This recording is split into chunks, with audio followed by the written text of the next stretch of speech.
Welcome back to our 18th episode on the Yard Stop podcast, guys. Thanks for tuning in today. Our topic is going to be about sod, and our guest speaker is Pablo.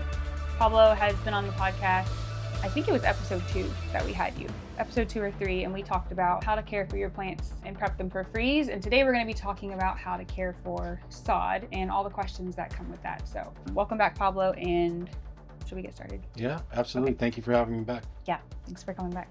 Just to start off, would you give us a little bit of history from how you got your knowledge on sod? Absolutely. And what got you into it?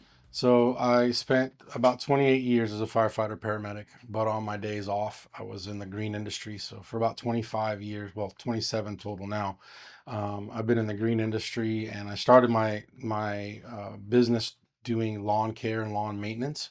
So I spent most of that time taking care of people's lawns and making sure that they were maintained and giving them advice on how to take care of them. Mm-hmm. Cool. So I do have a list of questions to ask you today, but some will be off topic, and I'm sure that's fine. For someone who's new to wanting to redo their yard, how do they know what kind of sod they would need? How do they Well, determine that? it depends on a lot of factors. One, what your budget is, what you're able to spend on replacing your sod. It also has to do with how much of that sod needs to be replaced. Not sometimes your entire yard doesn't need to be replaced. Just sections of that yard need to be Right. replaced because it's either been caught, had issues with disease or lack of watering, or maybe not maintained correctly. Also, it could include what your HOA requirements are. Some HOAs require you to only put in St. Augustine. You can't put any other varieties, or some That's some interesting. some neighborhoods only tell you that you can only put in zoysia. It just depends on what the HOA requirements are, and also what your budget is on a monthly basis on the care for that sod, right? So St. Augustine is probably one of the most expensive lawns to maintain and take care of because it requires different types of chemicals applied throughout the year, where Bahia is a little less maintenance, chemically or chemical maintenance requirements. So it's a little bit more cost effective throughout the year. So those are some factors that can determine what type of sod you're going to use. Okay, that makes sense. And I didn't know that about HOAs. I mean, I'm assuming they just don't have a lot of trees because St. Augustine is full sun sod, right? Not necessarily. Some municipalities and counties have a certain amount of trees that have to go back into the yard when you're building new construction. Like, I believe the city of Eustis requires you to put in 4 shade trees when you build a home. But there are varieties of St. Augustine that are shade tolerant, so we Okay. can still put that in. And there's a lot of factors that play into the whole shade thing when you're doing especially new construction. So the adaptability of that sod to grow as the tree is growing, it will adapt to that shade as they both grow together, Hmm. over time. So there are some factors that play into that. Okay. So what sod is more for sun and which type is more for shade, would you say? So St. Augustine, believe it or not, is going to be the best sod to use in the shade. When someone says shade tolerant, it usually means that the sod does better in the shade, but it still has to have light. It still has to have sun.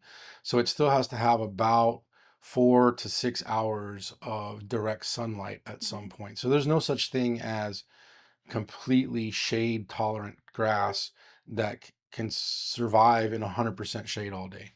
Okay. So anybody that comes out and says to you, hey, I want to sell you this sod because it's going to do great underneath this oak tree that gets zero sunlight all day, chances are it's not going to do very well. If you have St. Augustine, a variety of St. Augustine that's shade tolerant, that you are able to put underneath that tree, maybe even have someone come out, thin that tree out, get some sunlight in there, it'll do Hmm. well. Great. Some of the varieties of St. Augustine that do well in the shade are going to be like Pro Vista or Bitter Blue. Pro Vista is a new variety that's come out that we sell here at the Yard Stop that has done very well for us, along with the fact that it's a little bit better shade tolerant than other St. Augustine varieties. It also has the ability to have herbicide applied to it, and we can get into that here in a minute. But um, as long as you're not using a product like Roundup on the sod, there are some herbicides that you can apply to Pro Vista for weed control that other sods don't allow you to do. So Interesting. Pro Vista is definitely one of the options. Bitter Blue is another one. The Citra Blue, I believe, is another option that you can use. So those are kind of the types of sod. Well, you've got several different types. You've got Bahia. Hmm. Bahia is basically a pasture grass. It's been grown out in a cow pasture. Very, very good drought tolerant sod. Um, No high maintenance, Not really. high maintenance with Hmm. chemicals. Matter of fact, I built my home a couple years back, and I have the option of any sod that I'd like to get my hands on, and I decided to go with Bahia.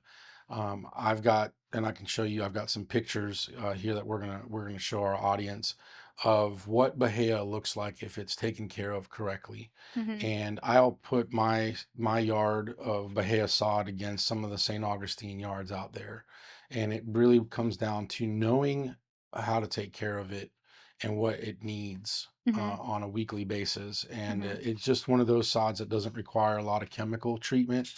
It's very, very tolerable to different types of insects. And when I say insects, sod insects like sod webworms, Hmm. chinch bugs, it's a little bit more resilient than St. Augustine is. And it doesn't require you for you to treat it every month. So it's a very affordable Right. lawn. And as long as all the things are in place for it to be taken care of correctly, it can be absolutely just as pretty as St. Augustine. So would you say that pre-prepping before you lay sod is crucial to how it's the importance of it growing well? Yeah, I think so, especially here in Florida. So we have a very sandy, low nutrient soil in Florida. Right. And doing a soil amendment prior to um, putting in new sod is extremely important. And I think one of the important factors that you want to do is you want to make sure that you prep it in the sense that you remove any existing vegetation that's there, have it taken out or have it removed or have some herbicide treatments put in it so it kills whatever's there. Come in, remove all that dead vegetation, regrade your yard to make sure that you have the proper drainage in your yard that you need. And then you can do a soil amendment. For example, we carry the Command Turf, which is a very high-end compost. And I think you had Mark on the podcast talking Hmm. about Yeah. Command. You can do a soil amendment on that prior to putting your sod down. That product is incredible as It far is. as nutrients and water retainage, which is important Hmm. for your any kind of sod that you put down. And also with a Command Turf, you can also do a top dressing, which I think that Mark also spoke on that, Hmm. which is you come in and you spread the Command on top of your existing sod, and it adds the values of nutrients and water retention to your sod. Hmm. So prep that would be your first step. So prepping your Yep. sand and then laying your sod. And then what would come next? I'm assuming watering. Yeah, so we recommend watering in the early mornings.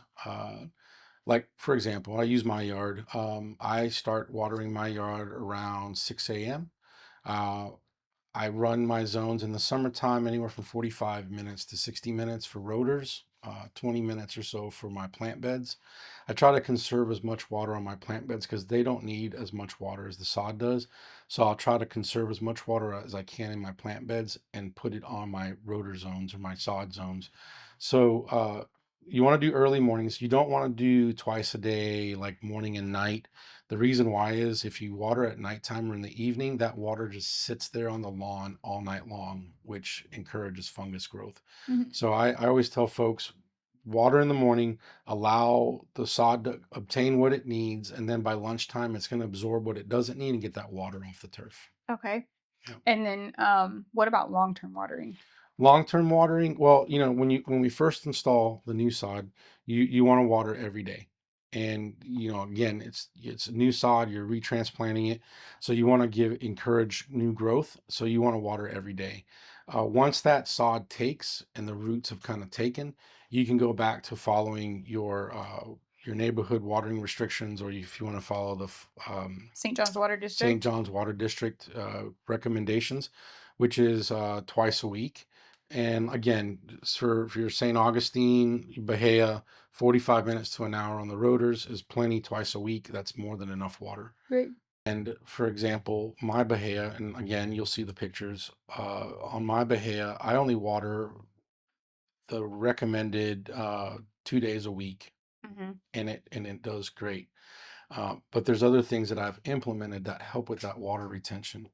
And with St. Augustine, Bahia, I don't care what you put down. You have to water, but you don't want to overwater. Overwatering can also lead to other issues like fungus Yes. and things like that. So Right. there's some key tips or rules that you want to remember.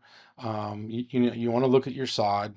You want to make sure, like for example, with St. Augustine, if your blades are folded in half, that's an indicator that that sod is thirsty and it needs some water. You can also check the ground. If the ground is extremely dry and there's just no moisture in the soil, then it's probably time to get some water on it. Um, you know, Another thing that you want to look at when it comes to watering is if the ground is saturated, like you step on it and it's real mushy and soft and it's just saturated with water, that's way too much water. You can also look for signs like dollar weed. If you have an abundance of dollar weed or weeds growing in your Yeah, I've seen lawn, that. it's probably getting overwatered. Mm-hmm. So overwatering is just as important as underwatering. And not every time that your lawn looks bad, it's a water issue. That's a common mistake that people make. Mm-hmm. They look at something, they're like, oh, I got a spot that's starting to come up there. It's brown, or it's starting to turn colors. And, they automatically go to, oh, I need to increase my water across Because the whole yard. brown doesn't always equal dry and dead. It equals, is it fungus? Sometimes it can be a fungus issue. Okay. Sometimes it could be, a lawn insect that gets in there.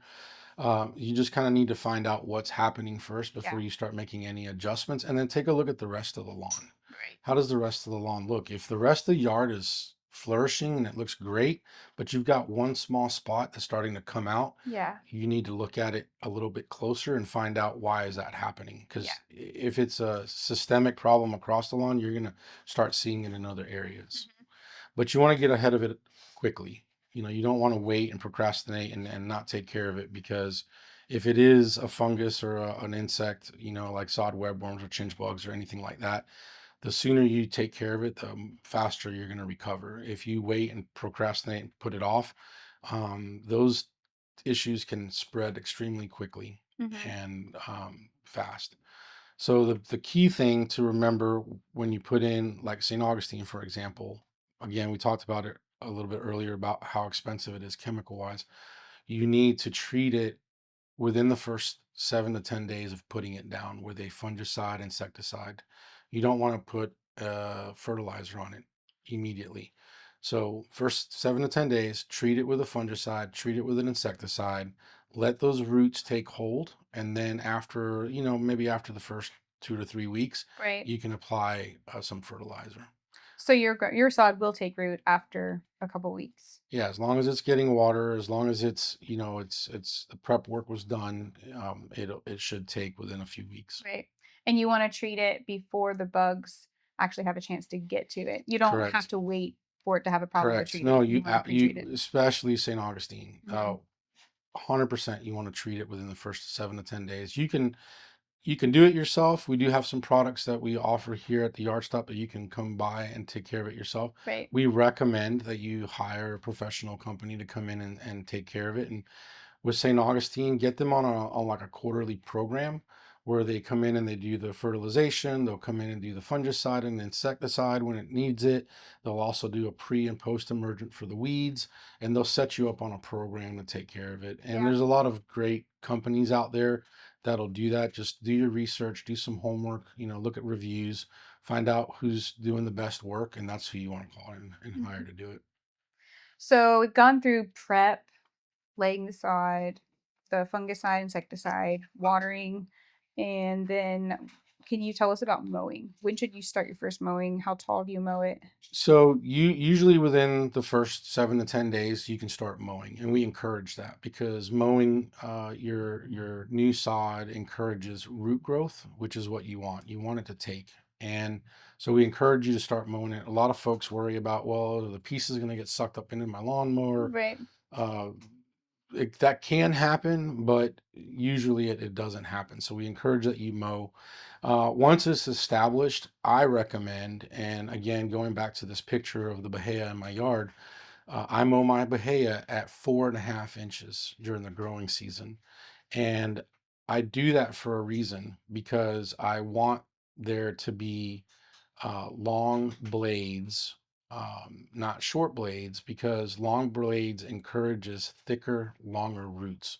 And that's where sod gets its nutrients from. That's where it breaks down um, the fertilizer that you apply, and that's where it absorbs water. The, the, the grass blades themselves, that's where the grass breaks down sugar for energy, for growth, and that's where that's the process of photosynthesis where that occurs in those cells that are in the blade.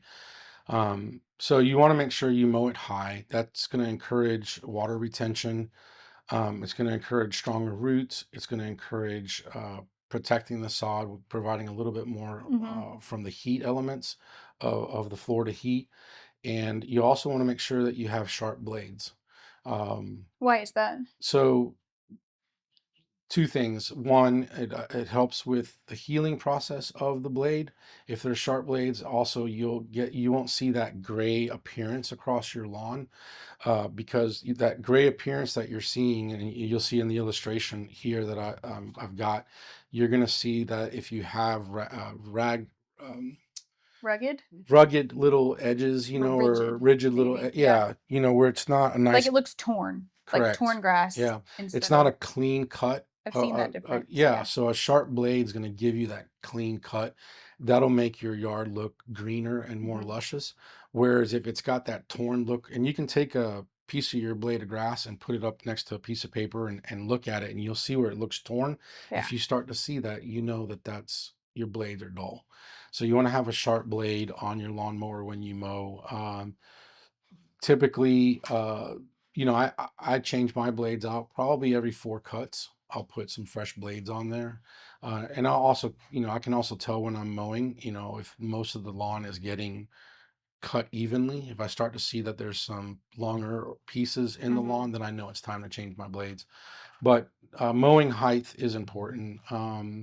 St. Augustine and Bahia, I personally recommend 4 inches minimum for those. Your Zoysia, you can go a little bit less, like maybe 3 inches, but you want to stay, within the 4 inches for the other two.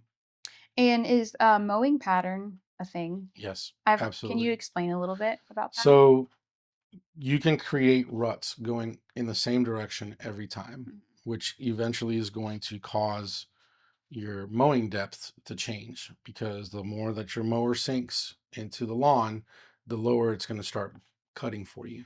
And it also just puts ruts in your yard. So Mhm. we recommend every week you change the pattern. If you go right to left in your yard this week, then the next week, go the other way. I go 4 different directions every Yeah. time that I mow Right. to help prevent those ruts from happening. Do we have a little bit of time to cover artificial turf? Sure. Because I was curious. Obviously, it's fake grass, but it's still laid on actual soil. So, Yeah, like so over, artificial turf is becoming very popular. You have your golfers that want to have them for, having a little miniature putt-putt golf area in the back. We have a lot of customers that are purchasing it, even though they have pets, because we do have some pet-friendly turf. It is laid on your regular ground soil, but there is a little bit more prep work that goes into it. We do use like a fine that we put as a base. So we put a base in it that helps it with its texture, how tight the turf is in the area, and there is a little bit of maintenance to it after you put it in. It's not entirely maintenance free, but it is a lot less maintenance than mowing grass every week. You don't have to Obviously, water you it don't. Yeah, you don't have to water or it cut it or ever. cut it, but you do have to keep it clean. You do have to add some sand to it throughout the year to keep that turf tight. Right. So there is a little bit of maintenance, but it's not quite as extensive as mowing your lawn every week. And there's some folks that replace their whole yard with it. You Yeah. know, it's one of those things that again goes back to your budget. It's a Expensive. little expensive to put in, but some people look at it like, hey, it's a one-time thing that I need to spend money to put it in, and then I save on the maintenance every month. I save Yeah. on the chemicals. So there's some good positive benefits to it, and also, the fact that it's expensive. So it Yeah. just depends on what your budget is. But it's an option that's out there. We do a lot of it, and again, depends on what your use is, what you're wanting it for. But we've done different types of projects with it, and they really turns out really nice. Yeah. Yeah. I've been out to several jobs that have artificial turf, and they look really good. Yeah, It's for always sure. fun. Cool. Yep, and we have designers and sales guys here that are ready to sit down with customers and kind of go over their project and see what Yeah. better fits their budget for what they want to do. Yeah. Awesome. Well, it's been great having you on the podcast, Pablo. Thanks for Thanks. covering all the questions on No sod, problem. and I Anytime, hope, I enjoy coming on here. yeah, I hope all of our listeners took something helpful away from the conversation. And guys, if you're interested in getting a sod install, whether that's artificial turf or just St. Augustine or Bahia, we do sod installs. You can go on our website, the Artstop Garden Center, and get a free quote. Just fill out the form, and one of our designers will contact you, and we'll get you going from there. So thank you so much for tuning into this episode. We'll see you guys later. Bye. Take care.